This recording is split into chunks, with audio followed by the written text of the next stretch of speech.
الصبحية الجميلة دي القط سيد الفلاح صحي من بدري، فتح باب الدار والشمس لسه طالعة. لبس جلبيته وركب الحمارة وماشي بين الغيطان والهوا مليان ريحة الندى. وصل الأرض، مسك الفاس وبدأ يحفت في الأرض، والتعب باين على وشه بس قلبه راضي.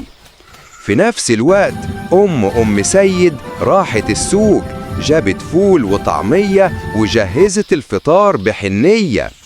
راحت له الغيط وقعدوا سوا تحت الشجرة يفطروا ويتكلموا عن الزرع والمطر. قبل الغروب رجعوا سوا وسط القرية وهو ساحب الحمار وابتسامة رضا على وشهم. ولما الليل جه سيد رمى جسمه على السرير وأمه بتكنس بهدوء جنبه. يوم بسيط بس مليان دفى، حب ورضا.